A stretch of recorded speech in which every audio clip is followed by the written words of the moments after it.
ভাইয়া ভাই চলে যাচ্ছে শুধু আগামীকাল রাতের ট্রেনে। আমি আজকে যাব। আমার ভাই যদি চলে যায় তাহলে তোমার কিন্তু খবর আছে। তুমি যেও না, তুমি থাকো। ও ছেলে মানুষ। কি ছেলে মানুষ? এতদিন বিয়ে করলে? আমি তো বাদর, পাগল, উন্মাদ, বাচাল, আনসোশাল। আমিও চলে যাব। কখন? এখনই যাবেন? বল না, বাসে উঠে দিয়েছি। আমি একাই যেতে পারি। রানী কাছে কেন? বিয়ের প্রপোজাল দিছে, আমি না করে দিছি, ইমোশনাল হয়ে গেছে। পরে বললাম ঠিক আছে আমি বিয়েটা করবো, না প্রবলেম।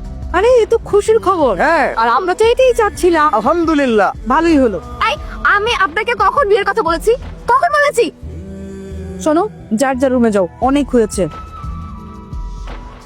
বলছিলাম ব্যাপারটা একটু ভেবে দেখলে হতো না? এতে তো ভাবাভাবির কি আছে? ওর জীবনে যা কিছু ঘটে গেছে তাতে তো রাজার কোনো দোষ নেই। ভাবি আমার বিয়ে হতে এক নেই, তোমার খুব ভালো করে জানো আমাদের সম্পর্কে। বাদরটা এত চড়ো করলো আমার সাথে, অথচ তাকেই মন ধরে গেল। আর আজকে বাদরটা তার বন্ধুর সাথে বাসা যেতে হবে। কেন? দুদিন পরে গেলেও তো হতো। আপনাকে আমার একটা কথা বলার ছিল। বলুন। আমার এর আগে বিয়ে হয়েছিল। এই কথাটা আপনি আমাকে আগে কেন বলেননি? আমি বলতে চেয়েছিলাম, আপনি শুনতে চাননি। আপনার আগের বউ কেমন ছিল? অনেক স্বপ্ন ছিল আমাদের। বিয়ে প্রথম আপনার মতো অনেক প্ল্যান করেছিল। কয়েকদিন খুব ভালো যাচ্ছিল, হ্যাপি একটা জার্নি শুরু হয়। তখন আমার জবে একটু ক্রাইসিস মডেল শুরু হয়। তারপরেই তাকে আমি চিনতে শুরু করি।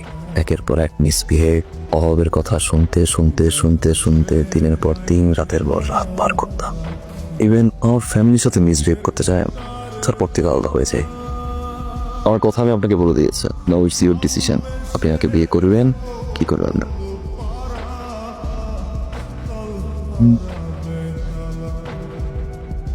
আমি আপনার সাথে একটু যেতে চাই। নিউ মার্কেটে যাব। It's your new market. আপনার রানী আপনাকে হুকুম করেছে, আপনার এখন মানতে হবে। একটা মানুষকে কতবার ঢিল মারলে আপনি বা আপনার শান্ত হবে? মানুষের জীবনে তো অনেক ঘটনা ঘটে। আমরা কি সেই ঘটনা মনে রেখে সে মানুষটাকে দূরে ঠেলে দিতে পারি? পারি না। মানুষটাকে ভালোবেসে মানুষটার পাশে থাকতে পারি না। আমিও সেই মানুষটাকে সুযোগ দিতে চাই, তার সঙ্গী হয়ে, তার ভালোবাসার মানুষ হয়ে তার সাথে থাকতে চাই। তোমার যাই হয়েছে পুরোটাই অতীত। আমি কোনো অতীত মনে রাখতে চাই না।